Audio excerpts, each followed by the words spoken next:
चलें जी, हमारे साथ इस वक्त मौजूद हैं secretary environment protection and climate change Punjab Raja Jahangir Anwar साहब। ये हमारे साथ वक्त निकाल के आ जाते हैं और हमें एक्सप्लेन करने की कोशिश करते हैं पंजाब हुकूमत के इक़दाम क्या हैं। जहांगीर साहब, हमारी कोशिश ये होती है कि हम अपने शो के ज़रिए अवेयरनेस पैदा करें, हम लोगों को आगाह भी करें कि यह माहौलियाती आलूदगी के ख़तरात के हैं। ज़ाहिर अवेयरनेस से काफ़ी काम होते हैं।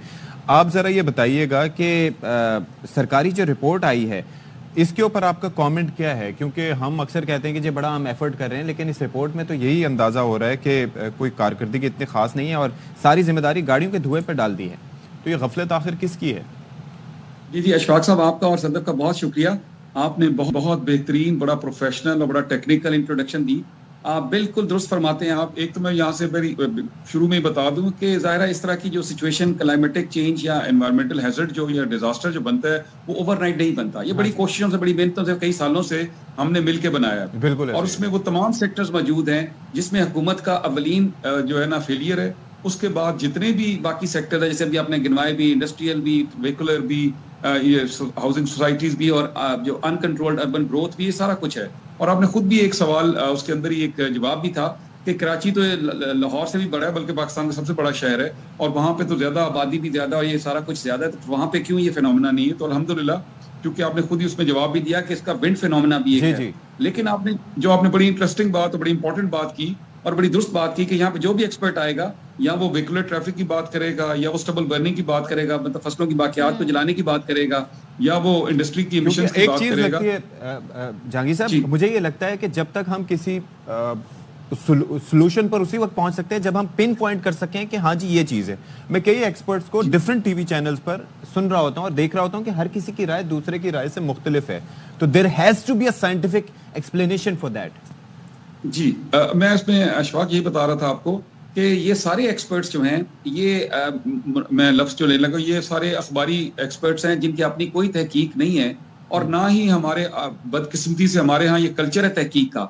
ये आपने पहली दफ़ा, मैं काफ़ी टीवी शोज में जाता हूँ, ये पहली दफ़ा किसी ने ये बात को उजागर किया है और ये इससे शो होता है कि आपने अपनी रिसर्च की हुई है। अदरवाइज जिस भी एनवायरमेंटलिस्ट के साथ बैठे वो अपनी राय देगा, अपनी उसकी ओपिनियन है। ये कोई अदबी महफल नहीं होती, ये एक साइंटिफिक एक फिनोमेना है और इसके लिए एक साइंटिफिक स्टडी की जरूरत है। अब मैं आपके नाज़रीन को बताऊं कि 3 स्टडीज हुई। एक अर्बन यूनिट ने की, ये सरकारी इदारा है हमारा। दूसरी मिनिस्ट्री ऑफ क्लाइमेट चेंज ने की, ये वफाकी इदारा है हमारा। और तीसरी फूड एंड एग्रीकल्चर ऑर्गेनाइजेशन ने की, FAO ने। तीनों की स्टडीज बिल्कुल तीनों मुख्तलिफ डायरेक्शन पे हैं और ये तीनों की स्टडीज जो है, मैं उसको समझता हूँ कि ये मुकम्मल तौर पे अहाता नहीं करती, क्योंकि तीनों सेकेंडरी सोर्स से की गई। अच्छा। मैं जब सेकेंडरी सोर्स की बात करता हूँ वो डाटा बेस्ड हैं कि जी लाहौर में इतनी व्हीकल्स हैं, लेट्स से जैसे 5.2 मिलियन मोटरसाइकिल हैं, 1.3 मिलियन गाड़ियां हैं, लिहाजा इसका चंक ज्यादा होगा। 6800 इंडस्ट्री है, इसका चंक कितना होगा? लाहौर के अंदर एग्रीकल्चर नहीं होती, लिहाजा इसका चंक छोटा होगा। तो ये स्टडी इस तरह नहीं है। हमने अब 55 करोड़ रुपए की लागत से स्पार्को के साथ एक स्टडी कमीशन की है जून से इस साल जो 24 में, और ये स्टडी पूरा साल चलेगी, पर आवर डाटा ले रही है हर वेदर का, इसका क्या इम्पैक्ट होता है। जैसे भी बड़ी चीज मैं थोड़ा पॉइंट आउट कर दूं और आप उसमें बेहतर मुझे बता सकेंगे कि 2 तरह की स्मॉग होती है, एक फोटोकेमिकल होती है और एक सल्फरस होती है। बहुत आसानी हमारे लिए हो जाएगी अगर हम ये आइडेंटिफाई कर लें कि लाहौर की स्मॉग जो है वो कौन सी वाली है। फिर आपने चाहे गाड़ियों की कितनी तादाद सड़कों पे आनी है, शादी हॉल्स में खाने पकने कि नहीं, बारबेक्यू का धुआं उठना चाहिए कि नहीं, फिर आप उस हिसाब से जो है मेजर्स लेंगे। या फिर आप ये कहेंगे जी फसलों की स्टबल बर्निंग जो आप कह रहे थे, फसलों की बाकियात जलाने से होता है, हम इसको आइडेंटिफाई कर लेंगे तो हम ज्यादा अच्छे से इससे कॉम्बैट कर सकेंगे। तो हमने ये कर लिया। जी मैं बिल्कुल, आप और मैं एक ही बात कर रहे हैं। मैं यही अर्ज कर रहा हूँ कि मैं एक और ओपिनियन देना नहीं चाहता, क्योंकि मेरा ओपिनियन साइंटिफिक बेस्ड नहीं होगा। हमने तो साइंटिफिक स्टडी एक कमीशन की है, लॉन्च की है, और वो स्पार्को कर रहा है हमारा सैटेलाइट का इदारा, जो हर घंटे की, देखें इसमें इसको कहते हैं अपोर्शनमेंट स्टडी, कि 1 क्यूबिक मीटर एयर के अंदर डस्ट कितनी है, कार्बन कितना है, PM 2.5 कितना है। ये सारी एक साइंटिफिक स्टडी है जो ऑलरेडी पिछले 5 माह से चल रही है, और इसने पूरा साल के सीजन के साथ के बारिशों में इसकी क्या सिचुएशन होती है। और जो आपने बड़ी अच्छी माशाल्लाह अपनी रिसर्च में बताया कि ये 2 किस्म की स्मॉग होती है, और मैं ये बताता चलूं कि ये बिल्कुल, लेकिन मैं इस वक्त कोई भी बात प्री मेच्योर होगी बात करना, और वो बल्कि मिसलीडिंग होगी और मिसकोट करूंगा मैं, जब तक हमारे पास वो ऑथेंटिक स्टडी नहीं आती। इससे पहले बदकिस्मती से, जैसे मैंने कहा कि हमने ओवरनाइट, तो ये हादसा नहीं होता जितना लाहौर में 700, 600, 1000, 1200, ये पिछले कई सालों की हमारी मेहनत है सबकी मिलके कि पूरे पंजाब को हमने आलूदा कर लिया है। बल्कि नॉट सिर्फ पंजाब, आपने देखा होगा कि खैबर पख्तूनख्वा, पेशावर, एबटाबाद, हरीपुर, इस्लामाबाद, ये सारे शहर अब इसकी लपेट में आ चुके हैं। और ये सारी जो अनकंट्रोल्ड अर्बन ग्रोथ और मल्टीपल एक चीज इसके अंदर ये भी मैं जानना चाह रहा था कि आजकल काफी बात हो रही है, एक तो the quality of fuel that we are using, उसके अंदर तो पहले भी बात हुआ करती थी, लेकिन वो होती थी गाड़ियों की परफॉर्मेंस से लेके कि गाड़ियों की एवरेज अच्छी नहीं आती जी, तो वो एक मसला गवर्नमेंट लेवल का नहीं था।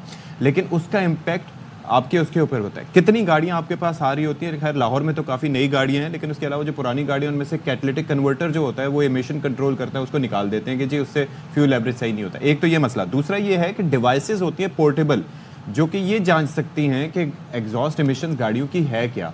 ये तो आप अपने ऑफिसर्स वगैरह को दे सकते हैं कि जाके वो मेजर तो करें कि हो क्या रहा है, कंट्रीब्यूशन है क्या, ताकि छोटे छोटे लेवल पर पता तो चल सके कि किस जगह पर कितना है, कहाँ से कितना धुआं उठ रहा है। तो क्या जी, आपने दो बातें की बड़ी मुनासिब, एक फ्यूल क्वालिटी की है और दूसरा फ्यूल चेकिंग करने की, क्वालिटी चेक करने की। वो जो गाड़ियों के एग्जॉस्ट के अंदर हम जो इक्विपमेंट डालते हैं उसको कहते हैं स्मोक एनालाइजर, वो बिल्कुल आपने ठीक कहा। अभी हमारे पास स्मोक एनालाइजर्स भी मौजूद है हमारे पास, लेकिन जो दूसरा इशू है जो फ्यूल क्वालिटी का, मैं आपके नाज़रीन को बताता चलूं कि यूरो 5 स्टैंडर्ड होना चाहिए जो दुनिया इस्तेमाल करती है, जिसमें फिर आपको जीरो स्मोक होती है।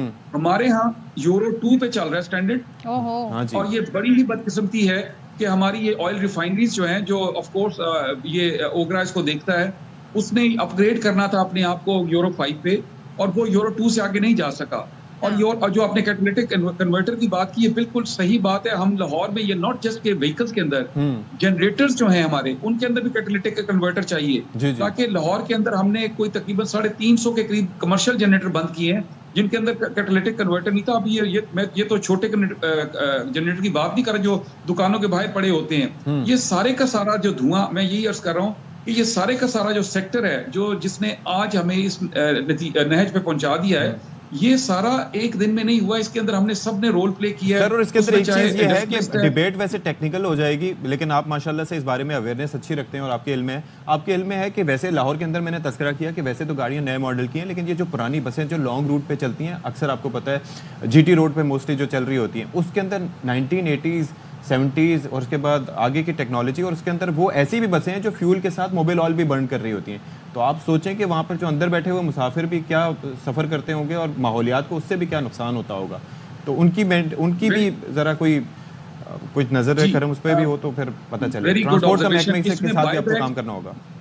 जी, इसमें ट्रांसपोर्ट डिपार्टमेंट ने बाइक बैक पॉलिसी बनाई है, हम इनसे खरीदने जा रहे हैं। आपकी बात बिल्कुल ठीक है, इसमें दो हिस्से होंगे। कानून होगा कि 10 साल से पुरानी गाड़ी नहीं चल सकती, और जो पुरानी गाड़ियां चल रही हैं उसको बाय बैक, एक हमारी ट्रांसपोर्ट डिपार्टमेंट एक ला रहा है, स्कीम ला रहा है, जिसके तहत वो हुकूमत ले लेगी उनसे। और ये चूंकि इसका ये आपने बिल्कुल ठीक है, जैसे मैंने कहा ना, सिर्फ कैटालिटिक कन्वर्टर खत्म कर लूं, 52 लाख मोटरसाइकिलों में भी कैटालिटिक कन्वर्टर नहीं लगे हुए।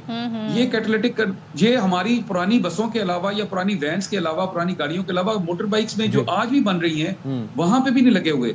ये सारे का सारा जो सेक्टर जो है, इसके ऊपर अभी मैं गवर्नमेंट ने क्या किया है, लाहौर के अंदर सिर्फ अगर बात करूं 1550 हमें इलेक्ट्रिक बसेस की जरूरत है। 500 बसेस का ऑर्डर प्लेस हो चुका है लाहौर के अंदर। इंशाल्लाह दिसंबर से बसेस आना शुरू हो जाएंगी, क्योंकि ज़ाहिर है इसको ऑर्डर प्लेस बहुत सारे स्टेप्स जो हैं वो लेने पड़ेंगे। थैंक यू सो मच राजा जहांगीर साहब हमारे साथ हैं।